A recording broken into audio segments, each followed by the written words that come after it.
would not be my mother's son if I was capable of one drop of what I have been accused of. You're lying! Welcome to another episode of Two ManDem Talk Movies. I'm your boy Enigma. And I'm your boy Kwame. And you know who we are. We're the two ManDem that talk about movies. And you know we're going to give you something that we don't usually do. We're reviewing a documentary, The Truth About Jussie Smollett. Netflix documentary. Yeah. Starring the man himself, Jussie Smollett. Bruv, how did you feel about this documentary? Interesting. Do you believe him? I'm not gonna lie, bruv, it was weird. I was swayed because I was told to watch this. And the way it was told to me was like, nah, it's believable that he got set up. And then I went in with that kind of in mind. And then at first, it was weird. Like throughout the documentary, I was like, nah, man, he did it, man. And then I was like, nah, he got set up. Yeah. But nah, he did it, man. He did it, man. But I'm not gonna lie. He did it, man. I left the documentary, honest truth, I left the documentary more leaning towards he did it, but still not 100% sure. Wow. Because because there's, again, you know what it is? It almost reminded me of, what's his name? OJ's case. Yeah. There's so much clear evidence that this nigga did it. Yeah. But that benefit of the doubt seed has been planted. Okay. And sometimes there's a reason benefit of the doubt, reasonable doubt, should I say, is a thing in the court of law. Because if you can tell a good enough compelling story to make somebody believe that this might have happened, as opposed to what everyone's saying happened, then you should get off. Because at the end of the day, it means, because basically, as they say, the burden of proof is on the prosecution to prove it happened, not the defendant. The defendant's just got to defend themselves to say it didn't happen the way you're saying it did because I wasn't there and I didn't do it, which is basically what Jussie Smollett was basically saying. But when you see all of the pieces put together, like the fact that part of the tape, 10 seconds of the tape was cut out when it showed the two guys running, and the guy, the white woman, and then the black guy, two eyewitnesses that said they saw them and they were white and blah, blah, blah. That's compelling. And then on top of that, this is motherfucking Chicago with dodgy ass cops. Pure racism, and bad infrastructure, pure corruption. I agree. Even the cop in the documentary, I didn't believe a word that came out of his mouth. I didn't believe nothing he said. But look how he lost his job. Yeah, he did. In the long run. Do you know what I'm saying? So he wasn't trustworthy at all. But I'm with you.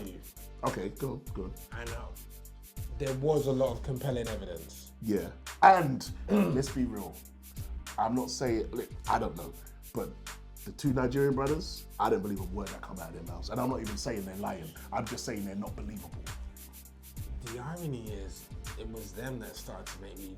Bro, did you not even see them when they was being interviewed? Even when one of the brothers said something, right? And the way the other brother looked at him, I was like, bro, you kind of bait. It's like, come on, man. It's like they were not believable. They just look like liars. At the end of the day, he's fucking lying though, bruv. You're lying! I don't believe... I'm just being honest with you, I think he's lying. I don't believe he was telling the whole truth. I'm just gonna be honest, I don't think it happened. I don't think a man would keep the noose on his neck. That's the first thing. But did you not believe the explanation that was given? Because the explanation, as stupid as it sounded, was actually more realistic than what some of the brothers said. I just think a black man would not do it. Okay, I see what you're saying, but when he said, because he said it in the video, which was obviously filmed. Remember he said, no, I didn't keep it on. I just wanted to show you what it looked like. He said it in the video. And do you know, okay, it's gonna sound really bad, yeah? It's gonna sound mad judgmental. No, wait, it's gonna sound mad judgmental. But that was to me, was such a typically emotional thing that like maybe a girl or a gay dude would do. Yeah. Because they want to show you their emotion. That's why I believed him. In that instant, I thought it was believable that he could have done it for that reason. Not saying it was believable that that's what happened. It was believable that it could have been true because of the level of emotion. And I know that's something. It's like as stupid as you think it is. Yeah. It's something that they would do because I need to prove my point. I want to prove my point. So I just wanted to show you what it looked like around my neck. Even if you put it back on, I'm just like that type of thing. I didn't really believe him. I understand, and that's the thing though. And this is what's tricky. I understand both sides. I understand why you're saying that. Him becoming an advocate basically it felt like he was trying to pop his career off. You know, when it was happening and then he went and done that club performance and he was kind of like saying that, I've got your back, I'll be there for the alphabet community. Yeah, I understand that, but it felt like it was a big PR stunt to get his shit popping off. But I'll tell you the one thing that really threw me was the message, like calling the two brothers, I want you to come, I want to set, when they said, we sent them the message and I want you to set this up, and then they gave him a check. And then he said the check was for this, that, and the other. For steroids and shit. Yeah, that part made me think like, dude, you got caught red-handed. You're just lying. You are just lying. I'm not gonna lie. I was really like, you're lying! Yeah, I know the point of this documentary is for us to make our decision as audience. Yeah. My decision was your fucking liar. But here's my general consensus towards the end.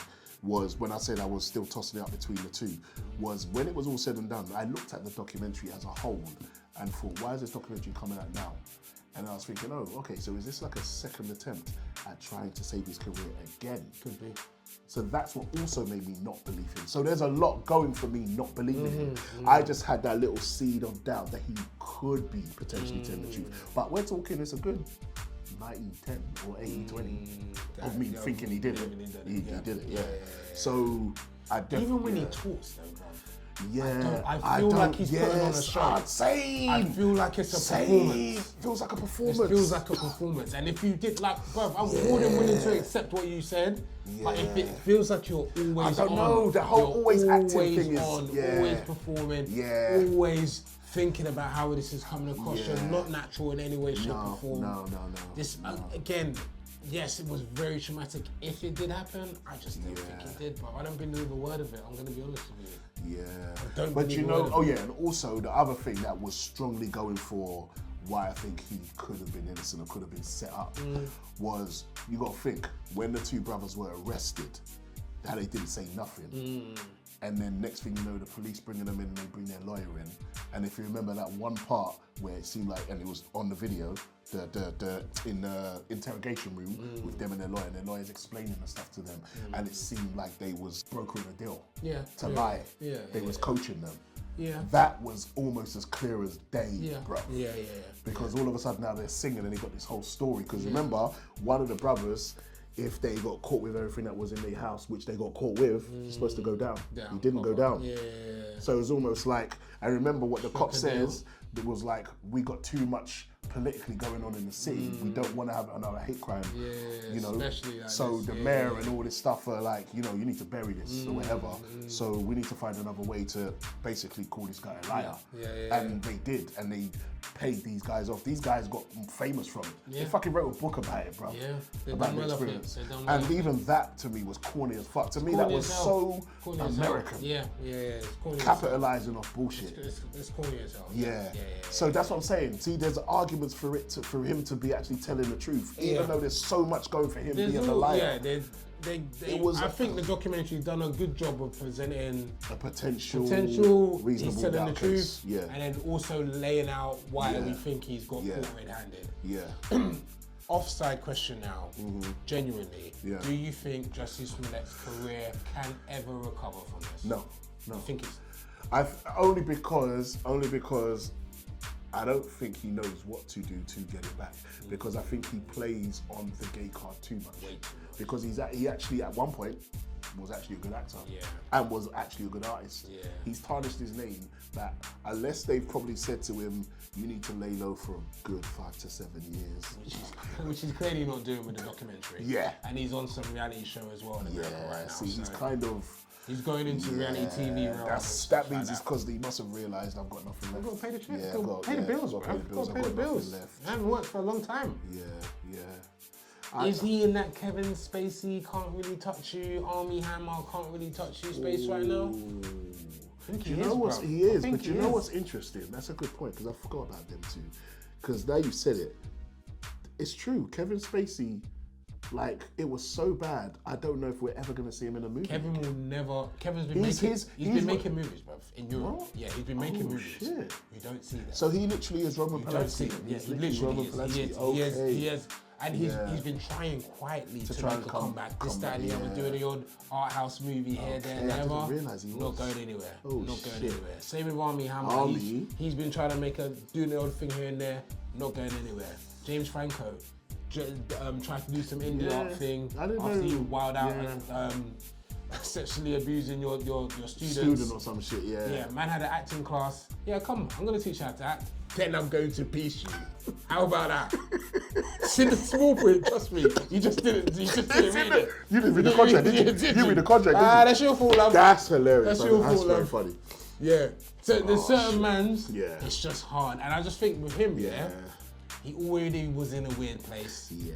It's already, let's be honest, the black community, we're not really the biggest fans of gay people. I don't have a problem with you guys, but I'm just saying, we don't have the biggest fans of them, so he already was kind of on the back foot on it from Empire days. I think a lot of people then you're exposed as a liar. Yeah, people didn't like what he did or the way he went about it. Just went about it the wrong way, bro. Yeah, that's what it was. You set your sister's career back a bit. I personally think she's only just now been coming out of the shadows of that shit. Because that Smollett name carries, bruv. Yeah.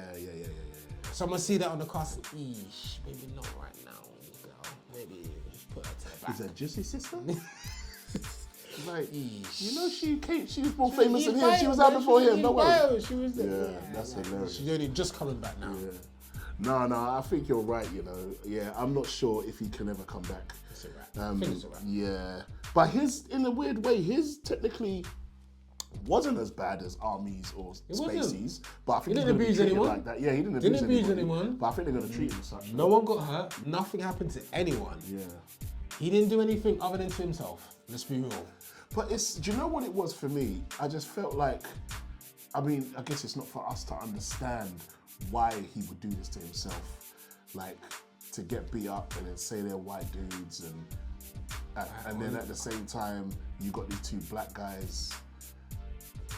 I honestly think he wanted to be the poster child for black, gay trauma for abuse. I genuinely think he had a master plan of being that guy that survived this horrific thing. The saddest thing is it's so possible that he could have lied about all of this and did set the whole thing up. He could have done it. That's the saddest reality of this. I genuinely think he done, and that's what's worse. Because I sat down and I was more than willing for him to convince me that he didn't do it. I actually didn't go in thinking you're a fucking liar. Yeah. But I ended up coming out saying you're a fucking liar. That's my honest truth. That's my honest truth. I just don't believe you. I don't believe you. We need more people. Simple as that. Scores? We're gonna give it a score. Shit. As a documentary. As a documentary, I don't know. Is a documentary okay? Did it do its job? Did it convince me one way or the other, or did it leave me exactly how I felt at the beginning? Okay, yeah. Well, actually, no, because at the beginning I thought he definitely did it. Yes. And after the documentary, I wasn't sure. Okay. But I was still leaning more to him doing it still. Yes. Yeah. So I don't know, did it do its job? I'm not too sure if I think that's a good thing or a bad thing in a documentary. But it was an interesting and compelling documentary. Yes. So I'll give it that, and I think I'll give it a good solid 7. It was above average documentary. It was decent. It was decent. Definitely going to join you on a 7 out of 10. I think it's well directed. I think it covered all the bases. It didn't blow me away or anything. It's not last dance levels or anything. It's not even first on the call sheet levels. But it's an interesting watch because it's a very interesting premise. Yeah. Very interesting story, regardless of whether you believe him or not. It's a very interesting thing to walk through and see the different angles. So yeah, I enjoyed it as a documentary. Above average. So I'd say 7 out of 10. People, let us know, man. Let us know. Are we wrong? Are we being bad mind? Were you totally convinced by this that he didn't do it, that he's a setup, or were you totally convinced that he done this shit and he was lying and decided to put a noose back on his neck for whatever fucking reason? Anyway, let us know in the comments how you feel about it. As always, if you could drop a like or subscribe, that would be much appreciated. We really appreciate the love. I really appreciate all the support. Thank you so much. And as always, I've been your boy Enigma. And I've been your boy Kwame. And we've been the Two ManDem Talk Movies. We out. Peace.